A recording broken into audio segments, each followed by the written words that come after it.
Assalamualaikum warahmatullahi wabarakatuh. Alhamdulillah, wassalatu wassalamu ala rasulillah, amma ba'. Yang mulia kepada seluruh kaum muslimin dan muslimat sidang pendengar yang dimuliakan Allah. Dalam kesempatan yang berbahagianya, marilah legetanyo kita kaji ulang Quran surat Ar-Rum dan Quran surat Al-A'raf. Moga-moga dengan pengkajian ulang ayat tersebut menjadi pedoman dan peringatan pelajaran bagi kita bersama. Seterusnya, terutama bagi luntuan yang pegah. Allah Subhanahu wa taala berkata sebuah ayat yang tercantum dalam Quran surat Ar-Rum ayat 40. Berkata Allah, Bismillahirrahmanirrahim. Zaharal fasadu fil barri wal bahri bima kasabat aydin nas liyudhikahum ba'dalladzi amilu la'allahum yarji'un. Telah tampak bencana atau kerusakan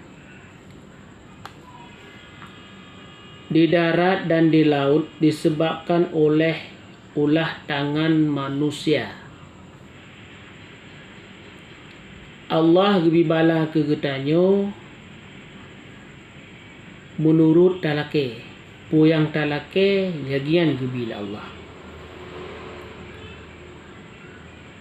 Bahkan gebibala li Allah rata sago gebi gempa li Allah. Karena karame tat orang-orang yang berbuat maksiat kepada Allah. Kepu Allah Subhanahu wa taala gebi sebuah bencana atau kerusakan disebabkan oleh tangan manusia, supaya Allah merasakan kepada mereka akibat sebagai balasan perbuatan yang mereka perbuat. Mudah-mudahan mereka kembali untuk bertobat. Dengan gebi bencana tersebut, ligdayo sadar ataupun hana, pegetanyo tawolom riwanglom tatem tobat kepada Allah ataupun hana.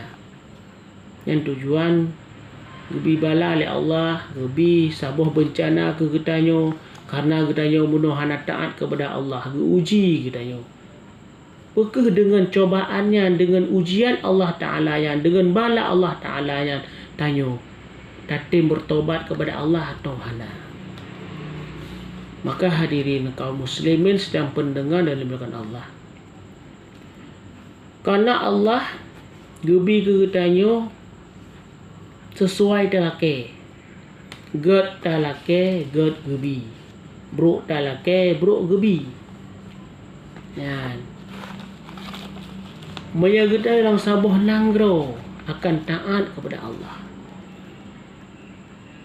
akan gebi sabuh rahmat kegetanyo dalam nanggor tersebut, sesuai dengan firman Allah dalam Quran surat Al-A'raf ayat 96.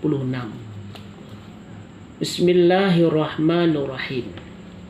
Walau anna ahlal qura amanu wattaqau lafatahna alaihim barakatim minas samai wal ard walakin kadzabu fa akhaznahum bima kanu yaksibun.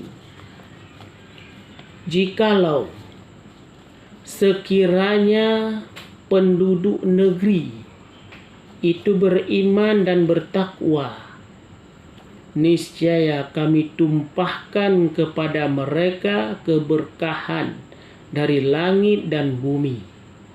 Tetapi mereka itu mendustakan, sebab itu kami siksa mereka disebabkan usahanya itu. Yang janji Allah. perle makmu nanggro ketanyo. Mari hadirin kaum muslimin tak ibadah. Patih puyang rupuyu oleh Allah. Tak tinggai puyang larang oleh Allah. Amar ma'ruf dan nahi mungkar. Supaya nyak gebi keberkahan pupu yang na di langit dan pupu yang na di momoyo. Maka hadirin kaum muslimin, dalam video yang sesingkatnya, belum Tuhan mengajak, marilah kitanya untuk menyampaikan suatu kebenaran kepada saudara-saudara kitanya. Baik jenuh-jenuh untuk dapat ingat saudara-saudara kitanya seiman dan seagama. Assalamualaikum warahmatullahi wabarakatuh.